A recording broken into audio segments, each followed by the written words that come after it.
Okay, so I'm going to talk you through two equilibrium calculations from the homework. I'm going to start off on question 10 because it's slightly simpler question. Um, so in this question here, we're given a crowbar that is being used to lift a rock. Now somebody's at one end of the crowbar, exerting a force of 150 newtons, and they are 1.2 meters from the fulcrum or the turning point. On the other side, we have a rock exerting an unknown force at a distance of 0.2 meters from the fulcrum. So in order for equilibrium to be reached, or basically to be overcoming the smallest amount of turning force here on the left hand side, what we're trying to do is balance the clockwise moments and the anti-clockwise moments. So to make sure that they're balanced, what we're going to do is we're going to look at calculating the moments out for each of these forces. So on the right hand side we have the person pushing down the crowbar. On the left hand side we have the force of the rock, or the weight of the rock pushing down on the crowbar also. So our formula for moments is force times distance.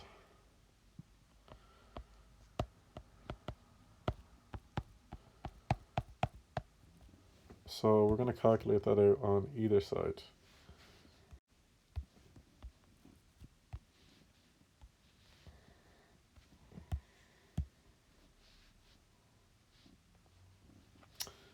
And do other two calculations. Okay, so on the right hand side we have a force on our clockwise direction, I should say. The force is 150 newtons and the distance is 1.2 meters. So 150 times 1.2 gives us 180 Newton meters. There is our clockwise moments. On the left hand side, we know that the anti-clockwise moments have to be equal to the clockwise moments. So we have 180 is equal to an unknown force multiplied by the distance, which we know is 0.2 meters. So if we want to solve this out for f will equal to 180 divided by 0.2. This gives us an answer of 900 newtons. So in section or question 9, we have a similar type of scenario. We have, in this case, a diving board with a person on one side and a bolt holding it down the other side. What makes this question a bit harder is we actually have to include in our calculations the weight of the board. So the board has an overall weight of 100 newtons. Now some of that weight is going to be acting on this side in a clockwise direction, turning it, and another section of the weight is going to be acting in an anti-clockwise direction over here. So the way that we divide up that 100 newtons, it seems obvious that the bigger side is going to have more of a turning effect and the smaller side is going to have less of a turning effect. So we're going to divide up our 100 newton weight in proportion to how big each side is.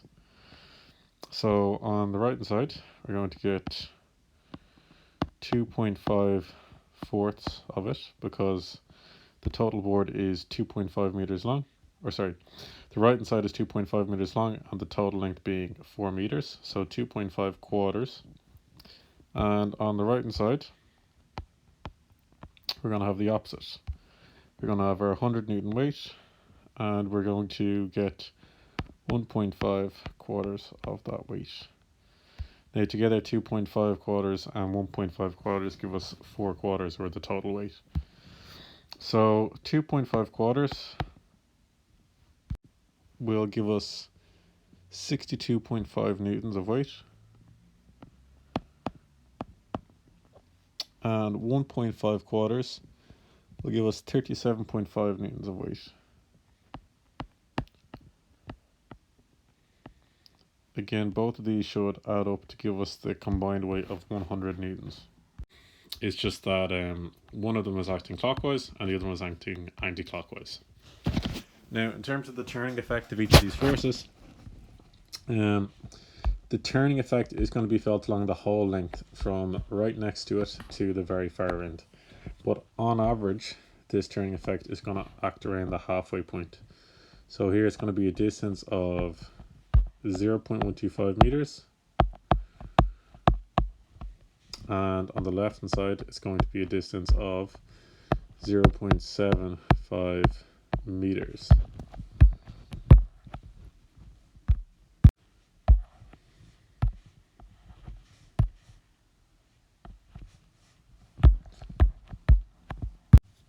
Again, just for the sake of making this a little bit clearer, we'll fill in what the weight is for each side there as well. Now, another piece of information we're given is that there is a person on the far end of the diving board, so 2.5 meters from the fulcrum,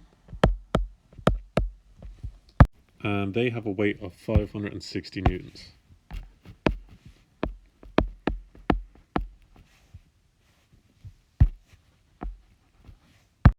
We're also told on the left hand side that there is a rod attaching the diving board to the ground, and it's 0.1 meters from the end, so that's going to give it a distance of 1.4 meters from the fulcrum. The actual force exerted here is unknown, and that's what we need to calculate ourselves. So again, we're going to let the clockwise moments equal to the anti-clockwise moments. So I think we'll start with the clockwise moments because we have all the numbers we need for them. We have a force times the distance for the board, and we have a force times the distance for the diver. So starting with the board, if we have 62.5 times the distance of 0.125, that will give us a total moment of 78.125 newton meters.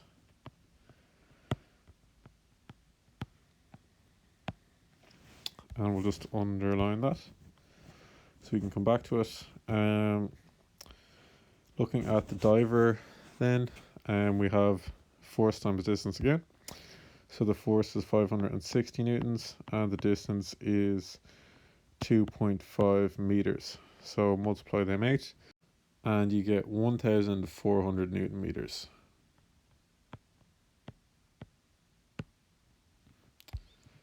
Again, we can underline that one as well. So it's important now to add them two together to get our total clockwise moments, which is going to be 1478.125 newton meters.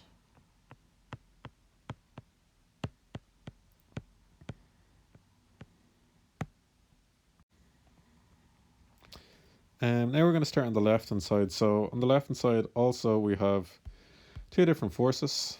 We'll start with the one that we know the details for at 37.5 times 0.75 meters.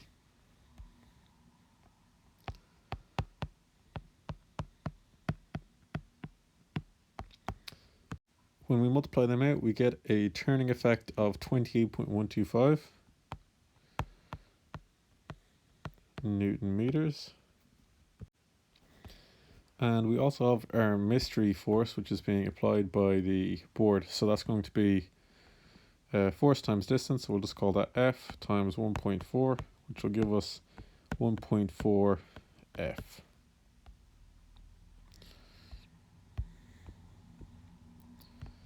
Now we've said that the clockwise moment should equal the anti-clockwise moments. So our clockwise moments are 1478.125 newton meters, and our anti-clockwise moments added together should give us 28.125 plus 1.4 times our mystery force F. Now at this point we have a nice little equation that we can use to solve for our mystery force F. So if we keep 1.4 F here and bring over our 28.125, becomes a minus, and that whole right hand side will work out as 1450. Then to get the mystery force, or unknown just by itself, we divide across both sides by 1.4.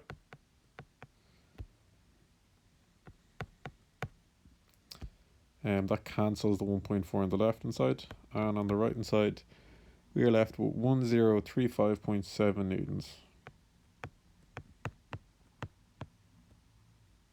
And that is the question 9 done.